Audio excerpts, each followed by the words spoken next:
오늘의 부동산 이슈입니다. 최근 전세 계약이 만료됐지만 전세금을 돌려받지 못하는 임차인이 늘어나면서 문제가 되고 있습니다. 이런 상황에서 임대인과 연락이라도 닿으면 다행이지만 연락까지 두절된 한 임차인 A씨의 사연이 소개되었습니다. 이 경우 A씨는 어떻게 해야 할지 고민입니다. 집주인 B씨는 이달 세입자가 전자발찌를 착용한 사실을 뒤늦게 알게 됐습니다. B씨는 전자발찌를 착용한 성범죄자가 세입자로 들어왔습니다. 아이가 있는 가정 등 주변 다른 주민들의 반발이 심한 상태인데 계약 해지는 어려울 것 같아 고민입니다. 라고 하소연했습니다. 어떻게 된 일인지 바로 보러 가시겠습니다.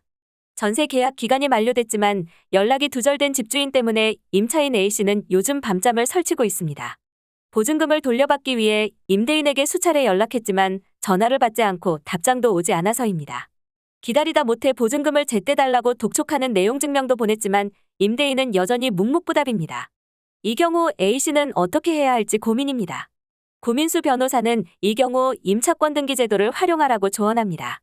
임차권 등기는 세입자가 이사를 가더라도 대항력과 우선 변제권을 유지해주는 제도입니다.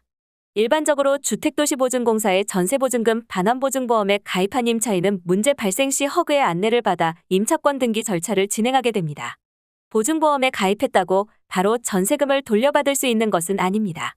임차인은 임차권 등기를 먼저 마친 후에야 허그로부터 보험금을 수령하는 방식으로 전세보증금을 회수할 수 있습니다. 이후 허그는 임차인의 임차권 등기를 승계하고 이를 기초로 해당 주택의 경매 절차에서 우선 변제받는 방법으로 지급한 보험금을 회수하게 됩니다.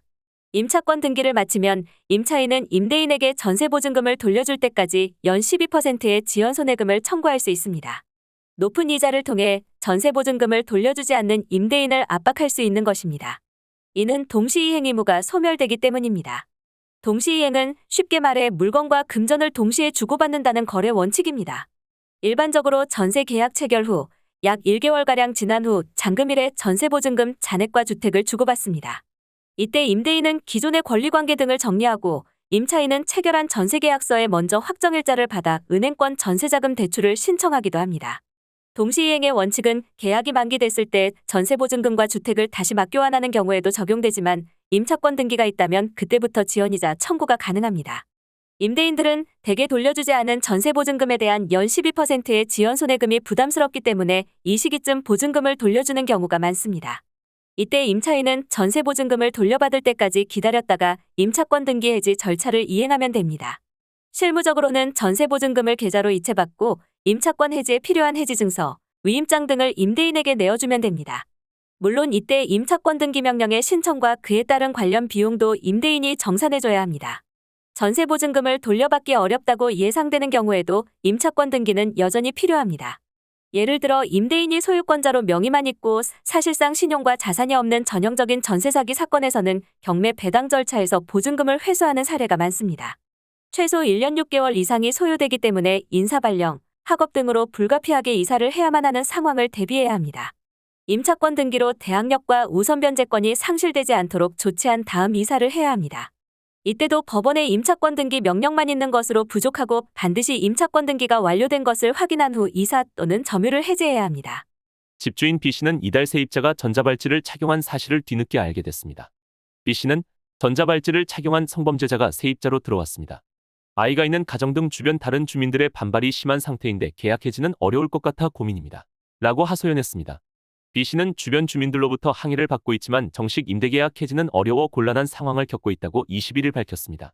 현재 입주민들은 세입자의 퇴거를 요청하는 것으로 알려졌습니다. B씨는 세입자의 계약 해지 통보를 하더라도 법원의 판단을 구해야 하는 만큼 해결에도 오랜 시간이 걸릴 것이라며 우려를 표했습니다. 앞서 성폭행범 박병화와 원룸 임대를 계약한 집주인은 당시 박씨가 거주할 것이란 사실을 전혀 몰랐습니다. 박씨의 어머니가 대신 계약을 했기 때문입니다. 집주인은 박씨가 오는 것을 알았다면 절대로 방을 내주지 않았을 것이라고 반발하기도 했습니다. 부동산 업계에 따르면 부동산을 대리로 계약하는 경우는 비일비재합니다.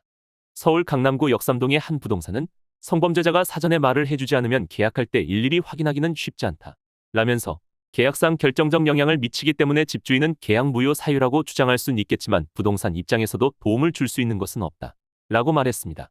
서울 성동구의 한 부동산은 최근 수년간 범죄자 신상 관련 특약을 요청하거나 이를 확인하는 작업은 전혀 없었다 라며 가뜩이나 계약도 줄고 있는데 성범죄자 관련 이야기를 중개소 입장에서 꺼내는 것은 현실적으로 어려워 보인다. 라고 설명했습니다. 법조계에서는 계약한 이후에 해당 사실을 알게 됐다면 실제 해지는 어려울 것이라는 의견이 많았습니다. 법도 종합법률사무소의 엄정숙 부동산 전문 변호사는 계약의 효력 자체가 강력한 구속력이 있기 때문에 전자발찌 착용을 해지 사유로 삼기에는 무리가 있어 보인다. 라면서 헌법상에도 주거권이 명시돼 있기 때문에 법원 판결도 해지로 해석하긴 어려움이 있을 것 같다는 생각이 든다. 라고 밝혔습니다. 서지원 법무법인 나란 변호사는 범죄의 경중과 관계없이 전부 계약 해지 사유로 보긴 어려울 것 같다. 라며 임차인이 계약 해지를 통보할 경우 임차인은 일방적으로 부당한 계약이라고 주장할 가능성도 있다. 라고 말했습니다. 다만 거주하면서 성범죄를 저질렀거나 손해를 끼쳤으면 명백한 계약 해지 사유로 볼 수 있다고 덧붙였습니다. 특약 사항의 범죄와 관련되지 않았으며 개인 신상에는 아무런 문제가 없다. 대리 계약일 경우에는 다른 사람이 거주할 경우 범죄와 관련된 신상이 없어야 한다 등의 내용을 명시할 수 있다는 것입니다. 한편 부작위에 의한 기망 행위로 취소 사유에 해당할 수 있다는 의견도 있었습니다. 대법원은 고지의무 위반에 대해 부작위에 의한 기망 행위로 보고 사기죄가 성립된다고 보고 있습니다. 기망행위란 사람을 착오에 빠뜨리는 행위를 말합니다. 강길 법무법인 한세 변호사는 집주인이 성범죄자인 것을 알았다면 계약을 하지 않았을 것이라며 알려야 하는 사항임에도 알리지 않고 그대로 수용하면 이를 부작위에 대한 기망행위로 볼 수 있다. 라고 지적했습니다. 오늘의 부동산 이슈 네티즌들의 반응을 살펴보며 마치겠습니다. 여러분들의 의견도 댓글로 남겨주세요. 전세금 반환용 대출 금리 괜찮던데 그걸로 임차인에게 전세금 반환해줘야지. 집 경매 넘어가고 12%씩 이자 낼 생각하지 말고. 전세금 애초부터 줄 생각 없었을 걸 코인 주식에 다 꼬라박음. 보증보험 가입해도 세입자가 내용 증명 보내고 임차권 등기 명령을 하고 앉았으니 참. 남의 돈 받아놓고 안 돌려주면 사기꾼이니 그냥 바로 감방에 넣는 법 좀 만듭시다. 왜 피해자가 알아보고 다 해야 됩니까? 보증금 올릴 때는 인정사정도 없이 올렸을 텐데. 위험한 전세는 들어가면 절대 안 되고 반드시 2년 후나 4년 후에 이사를 가야 하는 경우에는 보증보험 필수로 들어야 합니다. 안 그러면 피곤해요. 법정 가서 임차권 등기해야 하고 귀찮아져요. 꼭 이사를 가야 하는 경우에는 무조건 보증보험 드세요. 지금 여월세 받으면서 버티는 집들 90%는 못 돌려준다. 그 집주인들은 여월세 내면서 버티면 혹시나 집값 다시 오르지 않을까 하는 기대로 버티고 있는데 절대 오를 일 없지. 그걸 알면 그땐 재산 빼돌려놓고 파산 신청하겠지. 전세라는 제도의 문제점이 이제 나타나는 듯. 전세라는 시스템이 없었으면 지금 같은 부동산 버블도 덜했을 거다. 왜 선진국에는 전세가 없는지를 생각봐야 할 듯. 쳐 올릴 땐 세입자 걱정 이리 했나 싶네. 보증금 반환 대란 시작됐다. 반등 노래 부르는 애들아 정신 좀 차리자. 앞으로 부동산 계약서 특약의 전자발찌 발각 시 계약 해지 위약금 조항 생길 듯. 동네 공인중개사랑 주변 미장원에 하소연 몇 번 하면 동네에 소문 퍼질 거고 동네 주민들이 나서줄 텐데. 여기까지 네티즌들의 반응이었습니다. 시청해주셔서 감사합니다. 여러분들의 의견도 댓글로 남겨주세요. 구독과 좋아요는 영상 제작에 큰 힘이 됩니다.